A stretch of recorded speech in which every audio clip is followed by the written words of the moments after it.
डालते हैं आज की सुर्खियों पर। कोलगेट और गोलबरी चौक पर फायरिंग करने वाले अपराधियों की सीसीटीवी में आई तस्वीर। दोनों ही घटनाओं को एक ही अपराधियों ने दिया अंजाम। अपराधी पुष्टि बाकी। इन्हीं अपराधियों ने भागने के दौरान गोलबरी में रुककर की थी हवाई फायरिंग व तमंचा लहराया। अपराधियों की पहचान कर गिरफ्तारी में जुटी पुलिस की टीम। उत्पाद विभाग ने किया नकली विदेशी शराब बनाने वाली मिनी फैक्ट्री का भांडाफोड़। भारी मात्रा में नकली शराब बनाने की सामग्री और उपकरण जब्त। पुलिस की दबिश पड़ते ही फरार होने में सफल हो गए शराब कारोबारी। अज्ञात के खिलाफ मामला दर्ज कर उत्पाद पुलिस ने कार्रवाई शुरू की।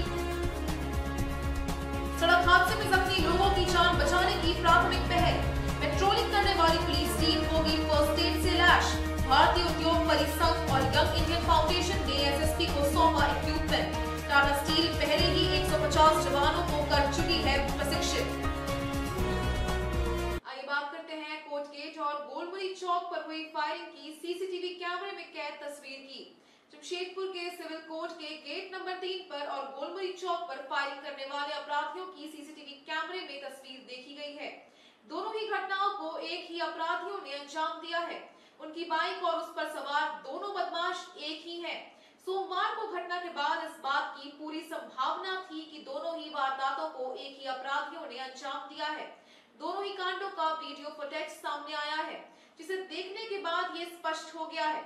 हालांकि अभी अपराधियों की पहचान नहीं हो पाई है। पुलिस उनकी पहचान का प्रयास कर रही है। सोमवार की दोपहर बदमाशों ने नवीन सिंह पर फायरिंग कर दी थी।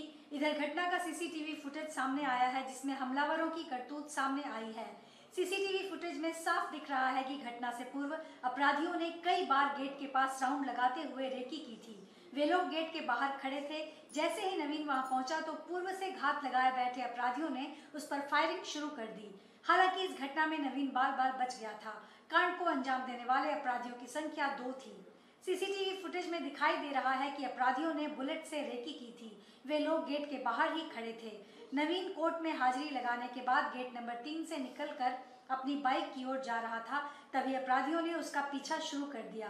नवीन अपनी जान बचाकर भागते हुए कोर्ट परिसर के अंदर घुस गया। पीछे से अपराधी भी उसकी ओर फायरिंग करते हुए भागे। अपराधियों ने उस पर 2 फायरिंग की, लेकिन नवीन को एक भी गोली नहीं लगी। घटना को अंजाम देने के बाद अपराधी बर्निंग घाट की ओर भाग गए। बताते चले कि नवीन सिंह सिद्धगोड़ा के एग्रीको में हुए मनप्रीत पाल सिंह की हत्या का आरोपी है। मनप्रीत की हत्या के बाद उसने सरेंडर कर दिया था। हाल ही में वह जमानत पर जेल से बाहर आया है। सोमवार को एडीजे 2 आभाष वर्मा की अदालत में उसकी पेशी थी। पेशी के बाद वह अपने घर जा रहा था, तभी उस पर फायरिंग की गई। इस घटना के बाद नवीन सिंह के बयान पर पुलिस ने मनप्रीत के भाई हरप्रीत, अमन और टांडी के अलावा अन्य के खिलाफ प्राथमिकी दर्ज कराई है। गोलबरी में भी फायरिंग का सीसीटीवी फुटेज सामने आया है। फायरिंग करने वाले युवक की पहचान अमन सिंह के रूप में की जा रही है। इधर घटना को अंजाम देने के बाद गोलमुरी टिन प्लेट में भी ताबड़तोड़ हवाई फायरिंग की थी। इस घटना का भी वीडियो सामने आया है। वीडियो में दिखाई दे रहा है कि कई युवक हथियार लहराते हुए लोगों को चुनौती देते हुए फायरिंग कर रहे हैं। पुलिस मामला दर्ज कर जांच में जुट गई है। फायरिंग करने वाले अपराधियों की पहचान अमन सिंह व चांदी के रूप में की जा रही है, जिसकी पुष्टि होना बाकी है। बात करते हैं उत्पाद विभाग की पुलिस द्वारा नकली विदेशी शराब फैक्ट्री का उद्भेदन किए जाने की। रामनवमी के मद्देनजर उत्पाद विभाग की टीम ने अवैध शराब निर्माण और बिक्री के खिलाफ सघन अभियान चलाया। इस दौरान उत्पाद विभाग ने सिद्धगोड़ा के बाबूजी में नकली विदेशी शराब बनाने की फैक्ट्री का उद्भेदन कर भारी मात्रा में नकली शराब और शराब में प्रयुक्त उपकरण व सामग्री बरामद कर जब्त की है। पुलिस की दबिश पड़ते ही नकली शराब बनाने में संलिप्त व्यक्ति भागने में कामयाब हो गए। सहायक आयुक्त उत्पाद पूर्वी सिंहभूम के निर्देशानुसार रामनवमी के मद्देनजर अवैध शराब के निर्माण एवं बिक्री के रोकथाम हेतु उत्पाद विभाग की पुलिस ने सघन छापेमारी अभियान चलाया। इस दौरान सिद्धगोड़ा थाना अंतर्गत बाबूजी ग्वाला बस्ती भुइयाडीह में छापामारी कर मिनी अवैध शराब फैक्ट्री का उद्भेदन कर भारी मात्रा में नकली विदेशी शराब बरामद कर जब्त किया गया है। तलाशी के दौरान घटनास्थल से अवैध विदेशी शराब बनाने में प्रयुक्त होने वाली विभिन्न सामग्री सहित सप्लाई हेतु तैयार अवैध विदेशी शराब बरामद कर जब्त किया गया। इनमें मुख्य रूप से 50 पेटी अंग्रेजी शराब, विभिन्न ब्रांड के 105 बोतल विदेशी शराब, विभिन्न ब्रांड के स्टिकर्स, ढक्कन, होलोग्राम स्टिकर्स और एक बिना नंबर की एक्टिवा स्कूटी जब्त किया है। वहीं अवैध शराब कारोबार में संलिप्त व्यक्ति के विरुद्ध फरार अभियोग दर्ज कर आगे की कार्रवाई शुरू कर दी गई है। सिद्धगोड़ा थाना के अंतर्गत एक बस्ती है बाबूडी, एक गांव आप कहिए, बस्ती कहिए, उसमें एक बाला बस्ती भी है। हम लोगों को सूचना मिली, पूर्व में भी वहाँ हम लोग पकड़े हुए थे, सूचना मिली कि एक वीरान घर में अवैध शराब का कारोबार हो रहा है। हमारा टीम को हम लोग भेजे, गोपनीय छापा मारा, तो संचालक तो भागने में सफल हो गया दूर से देखने पर ही, लेकिन जब हम वहाँ लोग देखे तो देखे ये तो मिनी फैक्ट्री है, अवैध शराब बनाई जा रही है। रंगीन शराब मिला है जो कि स्पिरिट से मिला के बनाया जाता है। ढक्कन मिला है नकली का, मैकडुएल का है, रॉकफोर्ड का है, कहाँ का रॉक हॉर्स का, कौन कहाँ कहाँ का है, और उसमें सेल फॉर अरुणाचल प्रदेश लिखा हुआ है। होलोग्राम जो आता है वो है, बोतल है, उसका ढक्कन है हजारों में। तो इस टाइप का जो कारोबार चल रहा है, कभी 500 लीटर दारू है, 1 लीटर का 1000 रुपये जोड़िए, 500 से आप उसको गुना कर दीजिए, देखिए उतना रुपये का पकड़ाया है।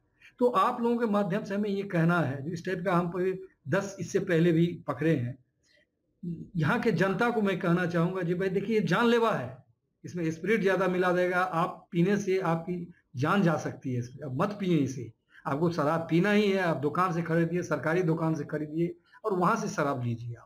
और इस टाइप का बड़े पैमाने पर इसलिए चल रहा है कि लोग लेबर मिल जाते हैं कम पैसा में, और सफ़ेद पोस्ट जो इसके पीछे है वो पैसा कमाने में अच्छा पैसा कमाता है। आप कहेंगे यहाँ 110 दुकान है, लेकिन अब पंचायत है 200-250 से ऊपर, गांव है उससे भी ज़्यादा, हर गांव में शराब ये लोग पहुंचा देते हैं, थोड़ा सस्ता कर देते हैं। लोग समझते हैं हम रंगीन शराब पी रहे हैं, ये नहीं जानते कि शराब पीने से हम मर जाएंगे। तो इसमें जागरूकता फैलाने की बहुत ज़रूरी है, तभी ये बंद हो पाएगा। क्योंकि अब इतना बड़ा मेरा क्षेत्र है, यहाँ से 125 किलोमीटर बारिशोल है, चकुलिया है, जहाँ की मैं सप्ताह में 2 दिन रेड कर पाता हूँ। तो वहाँ भी बंगाल से ले आते। अरे जब बंगाल से आप लाते, यहाँ से लाते, तो नकली है कि असली आप कैसे पहचान करोगे? तो आप अपने दुकान से पीजिए, शराब पीना ही है तो दुकान से पीजिए, खरीदिए। ये इसका प्रचार प्रसार ज्यादा होना चाहिए। सर मगर ये जो मिनी शराब पकड़ा है, शराब, इसको देखिए इसी के लिए तो मैं इस टाइप का जो भी हमारे पास केस आता है, एक्सपर्टीज में सीआईडी को सौंपता हूँ। ये आखिर कहाँ से बन के आता है, कार्टून कहाँ से मिल रहा है, ये होलोग्राम कहाँ से मिल रहा है, ये नकली बनाते हैं ये लोग, आखिर नकली कहाँ बनता है? यहाँ हम लोग को मिलता नहीं बनाने वाला मशीन। उद्भेदन 6 केस मैं इसीलिए सीआईडी को दिया हूँ, इसी टाइप का दिया हूँ 6 केस, उसका उद्भेदन हो सके कि कहाँ से आ रहा है, वेस्ट बंगाल से आ रहा है, कलकत्ता से आ रहा है, जहाँ कहाँ से भी ला रहा है। कि इसके पीछे थोड़ा सा ये इतना बड़ा मामला है जो इसमें ये बहुत गंभीर मामला है, इसलिए मैं देता हूँ जिसका तहकीकात अच्छे तरीके से हो सके और असली जो इसमें कल्प्रिट है वो पकड़ा सके, वो अरेस्ट हो सके। क्या देखिए, कोई भी जब इस टाइप का बड़ा हो रहा है, आप कुछ दिन पहले भी देखें 4 ट्रक 2 ट्रक माल पकड़ाया। आइए बात करते हैं भारतीय उद्योग परिसंघ और यंग इंडियन फाउंडेशन द्वारा एसएसपी को फर्स्ट एड के लिए सौंपे गए इक्विपमेंट की। जमशेदपुर में भारतीय उद्योग परिसंघ और यंग इंडियन फाउंडेशन द्वारा जिला पुलिस की तरफ मदद का हाथ बढ़ाते हुए 100 फर्स्ट एड बॉक्स एवं स्ट्रेचर प्रदान किया है, जहां अब एनएच में पेट्रोलिंग करने वाली पुलिस टीम मेडिकल इक्विपमेंट के साथ रहेगी। बिष्टुपुर थाना के कॉन्फ्रेंस हॉल में यंग इंडियन फाउंडेशन के सदस्यों ने वरीय आरक्षी अधीक्षक प्रभात कुमार को 100 स्ट्रेचर एवं मेडिकल किट दिया, जहां सड़क दुर्घटना में घायल लोगों की जिंदगी को बचाया जा सके।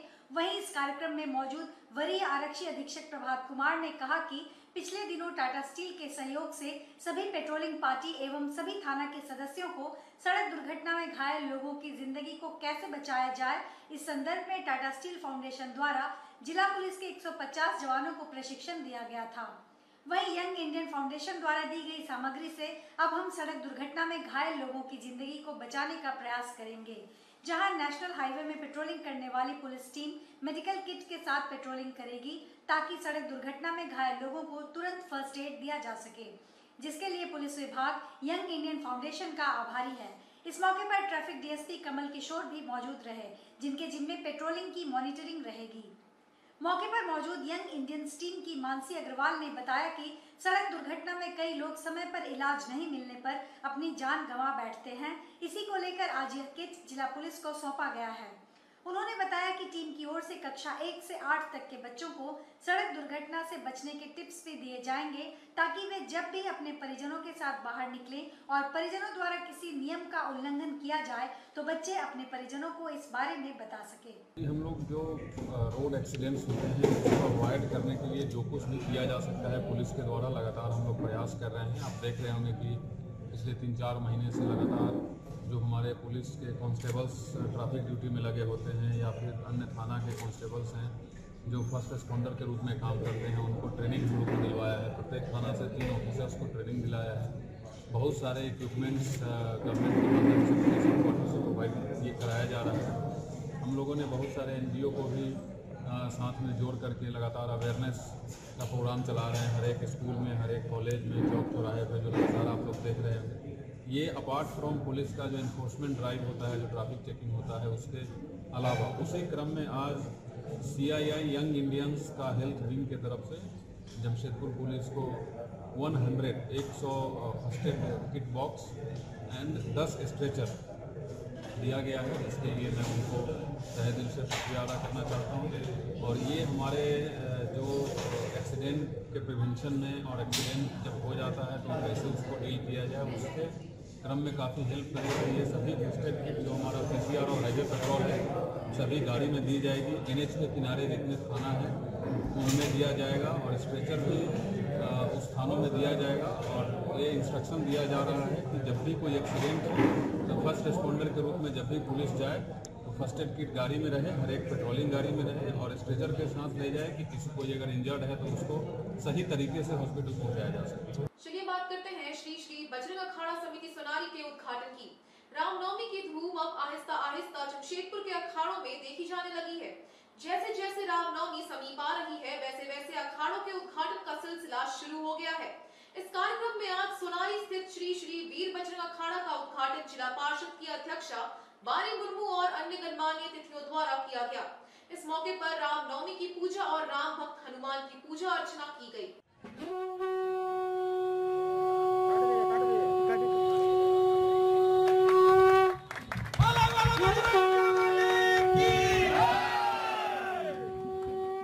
श्री श्री बजरंग अखाड़ा पूजा के बाद अपने संबोधन में बारी मुर्मू ने कहा कि जमशेदपुर अपने आप में एक मिसाल है जहां सभी धर्मों के लोगों द्वारा मिलजुल कर रामनवमी पूजा मनाई जाती है।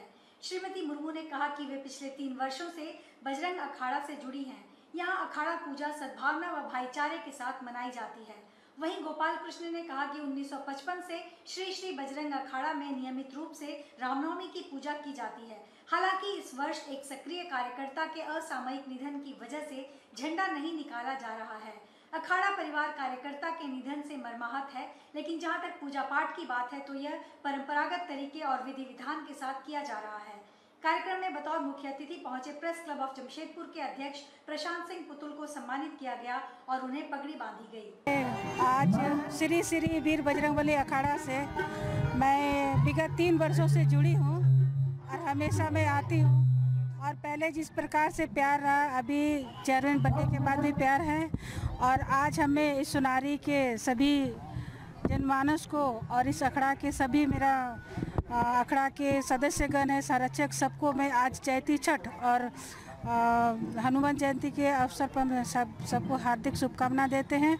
और आज जिस शक्ति के रूप में हम लोग बजरंगबली को मानते हैं और बजरंगबली का एक समर्पित प्यार प्रेम जो राम जी के प्रति है, उसी प्रकार से हम सभी भाइयों से निवेदन है आपस में भाईचारा बना के रखें और इस प्रेम में इतना शक्ति, इतना अटूट भावना रहे ताकि कोई आके उसको तोड़ ना सके। 1955 से यहाँ पे अखाड़ा उठ रही है। हमारे जितने भी उस्ताद हैं बहुत तन मन धन से यहाँ पे अखाड़ा उठाते आए हुए हैं और आगे भी हम लोग की बारी है। अब हम लोग बहुत अच्छे तरह से यहाँ पे पूरे समाज, पूरे बस्ती को लोग को लेके ये अखाड़ा उठ रहे हैं। लेकिन इस बार हम लोग अखाड़ा जुलूस नहीं निकाल रहे हैं। कुछ हमारे वरिष्ठ सदस्य और कुछ कार्यकर्ता, एक कार्यकर्ता ऐसा उसमें डेट किया है जो 10वीं को जो ठेला लेके औजार का जो ठेला लेके चलता था, वो 10वीं निकलने से लेके अंत तक वो रहता था। वो ऐसे कार्यकर्ता हमारे बीच नहीं रहे हैं, इसलिए हम लोग इस साल अखाड़ा जुलूस नहीं निकाल रहे, शांतिपूर्वक निकाल रहे हैं। जो औपचारिकता है, जो हनुमान जी का जो पूजा अर्चना है, वो बहुत धूमधाम से कर रहे हैं। आइए बात करते हैं कोल्हान छात्र संघर्ष मोर्चा द्वारा कोऑपरेटिव कॉलेज के प्रचार कक्ष के सामने धरना प्रदर्शन की। कोल्हान छात्र संघर्ष मोर्चा ने कोल्हान विश्वविद्यालय के कुलपति के नाम एक ज्ञापन सौंपकर कोऑपरेटिव कॉलेज के प्राचार्य के खिलाफ भ्रष्टाचार के आरोप की हो रही जांच में तेजी लाने और जांच का कार्य पूरा होने तक उन्हें प्राचार्य पद से हटाए जाने की मांग की है। आज कॉलेज पहुंचे छात्र नेताओं ने प्रिंसिपल को कक्ष में नहीं पाकर विरोध प्रदर्शन शुरू कर दिया और धरने पर बैठ गए।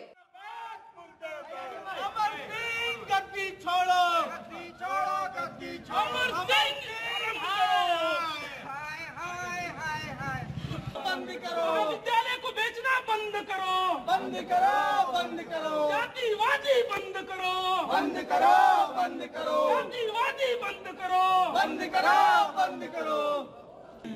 छात्र एकता जिंदाबाद, जिंदाबाद, जिंदाबाद, छात्र एकता जिंदाबाद, जिंदाबाद, जिंदाबाद। इस दौरान छात्र संघ के संरक्षक सोनू ठाकुर ने कहा कि कोऑपरेटिव कॉलेज के प्राचार्य डॉक्टर अमर सिंह के खिलाफ लगे भ्रष्टाचार की जांच कर रही कमेटी से संतुष्टि नहीं है, क्योंकि कमेटी के सदस्यों के चयन में कोताही की गई है और उसमें संतुलन नहीं है। सोनू ठाकुर ने मांग की है कि इस कमेटी में किसी अन्य महाविद्यालय के 2 प्राचार्यों को और एक पूर्व सीनेट मेंबर को जोड़ा जाए। साथ ही जब तक जांच चले तब तक कोऑपरेटिव कॉलेज के प्राचार्य को पद मुक्त किया जाए। कोल्हान छात्र संघर्ष मोर्चा विश्वविद्यालय को 72 घंटे का समय देता है। अगर इस दौरान उनकी मांगों पर कोई कार्रवाई नहीं होती है तो वे लोग उग्र आंदोलन करने को बाध्य होंगे। मौके पर सोने ठाकुर, दीपक पांडे, पप्पू यादव, राहुल कुमार समेत अन्य छात्र मौजूद थे। हम लोग इसी रिमाइंडर को देने के लिए आए हैं और 72 घंटे के अंदर हमने इसमें साफ साफ लिख दिया है, अगर 72 घंटे के अंदर कार्रवाई नहीं होता है और ये चेयर से हटते नहीं है, विश्वविद्यालय इनको हटाता नहीं है, तो हम लोग कॉलेज में आंदोलन करने का, तालाबंदी करने का और आगे की रूपरेखा तय करने का काम। क्या क्या मांगे हैं आप लोगों की? हमारी मांग है कि जो कॉलेज में जो पूर्व में जो की समस्याएं आ चुकी है, जो भी कैंटीन का मामला हो, चाहे वो जेसीए के साथ क्या इनका गठबंधन है वो मामला हो, ग्राउंड को लेकर के पुराना स्क्रैप को बेच करके बिना टेंडर का ये बेचे वो मामला हो, कैंटीन में जो बिना टेंडर का कैंटीन बनाया किस मद से बनाया वो मामला हो, कंटीजेंसी का पैसा का दुरुपयोग का मामला हो, इंटर के पैसे का दुरुपयोग अपने निजी काम से हो, इसके लिए ये सब जो बहुत मामला है, ये सब मामला को हम लोगों ने लिख करके दिया था और इस मामले के तहत कार्रवाई हुए। राजभवन से इसी में संज्ञान आया, जांच कमेटी बनी लेकिन अभी तक कोई जांच नहीं हो पाया और ये चेयर में अभी तक बैठे हुए हैं। ये चेयर में बैठे रहेंगे तो जांच सही में जो प्रत्यक्ष रूप से जो सही जांच होना चाहिए वो नहीं हो। मैं प्रचार के माध्यम प्रचार को ही ये है, प्रचार इसमें संलिप्त है। जब से प्रचार है विकास के नाम पर सिर्फ यहाँ भ्रष्टाचार हो। आइए बात करते हैं आजसू केंद्र कमेटी की बैठक में सुप्रीमो सुदेश महतो द्वारा बताई गई पार्टी की भावी रणनीति की। रामगढ़ उपचुनाव जिसे सरकार के मुखिया ने अपने घर का चुनाव कहा था, वहां गठबंधन के तहत पार्टी ने चुनाव जीतकर कांग्रेस को नहीं बल्कि राज्य के मुखिया को उनके घर में हराने का काम किया है। ये बातें आजसू सुप्रीमो सुदेश महतो ने सरायकेला जिले में आजसू केंद्र कमेटी की बैठक में कही। इस दौरान संवाददाताओं से बातचीत करते हुए सुदेश महतो ने पार्टी की भावी रणनीति की भी चर्चा की और कई मुद्दों पर खुलकर बातचीत की। सोमवार को सरायकेला जिले के ईचागढ़ विधानसभा अंतर्गत एक निजी रिजॉर्ट में आजसू पार्टी के केंद्रीय कमेटी की बैठक में शामिल होते हुए सुदेश महतो ने राज्य सरकार पर जमकर निशाना साधा। सुदेश महतो ने कहा कि राज्य सरकार लूट और झूठ की बुनियाद पर चल रही है, जिसे आगामी चुनाव में उखाड़ फेंकने का काम पार्टी करेगी। भाजपा के साथ गठबंधन के सिलसिले को आगे बढ़ाते हुए पार्टी बंगाल और उड़ीसा में भी चुनावी मैदान में उतरेगी। उन्होंने कहा कि पार्टी महाधिवेशन से पूर्व राज्य भर में पार्टी सभी इकाइयों को मजबूत करेगी। इसके तहत 1 लाख पदेन पदाधिकारी बनाए जाएंगे। इस अवसर पर एक प्रेस वार्ता के माध्यम से सुदेश महतो झारखंड के मुख्यमंत्री हेमंत सोरेन के ऊपर जमकर बरसे। उन्होंने गंभीर आरोप लगाते हुए कहा कि सरकारी संरक्षण में राज्य के खनिज संपदाओं को लूटा जा रहा है एवं बिना रिश्वत दिए किसी भी सरकारी कार्यालय में काम करवाना आज के वातावरण में संभव नहीं है। उन्होंने कहा हेमंत सरकार आरक्षण के नाम पर लोगों को ठगने की कवायद में जुटी है एवं राज्य के बेरोजगार दर दर भटकने को मजबूर है। श्री महतो ने यह भी कहा कि आजसू पार्टी द्वारा पहली बार रिसर्च टीम का गठन किया गया है, जो पार्टी के साथ पूरे राज्य की समस्याओं का आकलन करते हुए समय समय पर अपनी रिपोर्ट सौंपेगी, जिसके आधार पर आगे की रणनीति बनाएगी। इस मौके पर सांसद चंद्र प्रकाश चौधरी, पूर्व मंत्री रामचंद्र सहित देव शरण भगत, केंद्रीय सचिव हरिलाल महतो के अलावा पार्टी के पदाधिकारी समेत बड़ी संख्या में कार्यकर्ता शामिल रहे। तो जो पूरा हो चुका उसे सूचीबद्ध किया जा रहा है, जो काम शेष है संगठन के आधारभूत संरचना का, तो उसे पूरा करने का एक निर्धारित समय निश्चित किया जा रहा है। साथ ही साथ पार्टी राज्य के अंदर आने वाले समय में जिन मुद्दों को लेकर तो पार्टी का मूल मुद्दा रहा है, उन मुद्दों को लेकर जनता के बीच जाने का निर्णय लिया है। उसके कार्यक्रम बृहद रूप से आज तैयार कर लिए गए हैं। मैं प्रमुख रूप से पार्टी के अंदर में अलग अलग दायित्व विधानसभा वार, लोकसभा वार देने का भी निश्चय किया है। इस राज्य के जिन ज्वलंत विषय पर आज चर्चा हुई, उसमें प्रमुख रूप से इस राज्य और राज्य के झूठ के बुनियाद पर खड़ी राज्य सरकार, जिन्होंने पिछले चुनाव में लोगों को मिथ्या पोथी के द्वारा, झूठ की पोथी के द्वारा भ्रमित करके जनादेश लेने का काम किया। अब सभी लोग देख रहे हैं कि राज्य में जो आक्रोश बना है और जो माहौल तब 19 में बनाया गया था, इस राज्य में स्थानीय नीति, नियोजन नीति, आरक्षण जैसे विषयों को और साथ साथ डायरेक्ट बेनिफिट योजनाओं को घोषणा करके 19 का जनादेश लिया। जनादेश पाने के बाद लगातार 3 साल या उससे ज्यादा समय निकल गया। अब गवर्नमेंट के पास अपने कार्यकाल पूरा करने के कुछ महीने बचे हुए, लगभग 20 महीना का समय शेष है। सरकार ने इन विषयों को लेकर 3 साल कोई रुचि न दिखाई और अंत में आनन फानन में इन विषयों को लेकर प्रस्ताव लेके आते हैं, विधानसभा में लेके आते हैं, लेकिन विधानसभा में स्पेशल सेशन होता है, लेकिन दलीय राय नहीं लिया जाता है। ये पहली बार ऐसा हिंदुस्तान के इतिहास में कहीं पर हुआ होगा कि स्पेशल, अगर हम सेशन बुला रहे हैं, स्पेशल सत्र बुलाया जा रहा है, तो सत्र बुलाने का मकसद ही होता है कि सत्र में उस विधानसभा के अंदर जो सदस्य हैं, जो मेंबर हैं या दलीय रूप से जो नेता हैं, वो अपनी राय रखेंगे। लेकिन ये पहली बार हुआ कि आया और सीधे प्रस्ताव पढ़ा गया और प्रस्ताव को आगे प्रेषित कर दिया गया। मैंने उसी दिन खंडन करते हुए कहा था कि ये पॉलिटिकल एजेंडा है, ये किसी राज्य के स्थानीय नियोजन नीति या आरक्षण को लेकर कोई प्रस्ताव नहीं, बल्कि एक एजेंडा है, जिस एजेंडा के माध्यम से झारखंड मुक्ति मोर्चा, कांग्रेस और उनके सहयोगी एलाई खेलना चाहते हैं, लोगों की भावना से खेल रहे हैं। मैं तो बड़ा आश्चर्य करता हूं कि एक राजनेता जिन्हें राज्य के चलाने का दायित्व, किसी भी का अपने राज्य का चिंता होना चाहिए, और जिस ऐसा पहली बार ऐसा दिखा जिसको राज्य और अपने लोगों की चिंता नहीं। यहाँ के नौजवान 3 साल से लगातार एग्जाम की तैयारी कर रहे हैं, ये उम्मीद के साथ कि राज्य के शेष जो पद है अपनी आहारता के अनुसार स्थानीय नियोजन नीति के नई नीतियों के साथ वो कहीं ना कहीं अपनी सेवा राज्य के लिए देंगे, लेकिन ऐसा भी संभव नहीं हो पा रहा है। वातावरण को कहीं ना कहीं मित करने की कोशिश राज्य सरकार की ओर से लगातार हो रही है। डेवलपमेंट का कोई भी मानक, ये तो नीतिगत मुद्दे हुए, नीतिगत मुद्दों के अलावे भी डेवलपमेंट के किसी मानक पर राज्य सरकार की कोई दिलचस्पी नहीं है। राज्य के निचले इकाई तक को अधिकार देना, पंच पंचायत जिसकी व्यवस्था को हम सभी लोगों ने लागू किया, आज पंचायत प्रतिनिधि के हालत को देख लीजिए, पंचायत, पंच, ग्राम सभा, इन सारे जो संस्थाएं हैं इसको कमजोर किया जा रहा है, जबकि यह दायित्व राज्य सरकार का था कि इन्हें मजबूत किया जाए, नेतृत्व को कमजोर किया जा रहा है। और ये कोशिश हो रही है कि राज्य के संसाधनों को किस रूप से, मैंने कहा था कि लूट और झूठ इस सरकार ने परंपरा बना दिया। लूट, आप देख रहे हैं रिसोर्स का किस रूप से इस राज्य के अंदर जो रिसोर्स हमारे, उसको किस रूप से दोहन, सरकारी संरक्षण में दोहन हो रहा है, सरकारी संरक्षण में दोहन हो रहा है। पहली बार पार्टी चली है, राज्य के सारे पद में बैठे व्यक्ति, एक भी कार्यालय, मैंने कहा मुख्यमंत्री जी से मैंने यही कहा था कि एक भी कार्यालय, एक भी सरकारी पदाधिकारी ऐसा बोल दीजिए कहीं पर जो बिना चढ़ावे के कोई काम, जनता की सेवा कहीं पर कर रहा है, तो पूरी अराजकता की स्थिति है राज्य के अंदर में। ये का नेतृत्व, सभी अराजकता की स्थिति का नेतृत्व सीधे तौर पर राज्य के मुख्यमंत्री कर रहे हैं। हम लोगों ने इसी संदर्भ में हम लोग ने एक तैयारी करके राज्य भर में जन पंचायत के माध्यम से 81 विधानसभा में जन पंचायत करने का निर्णय लिया।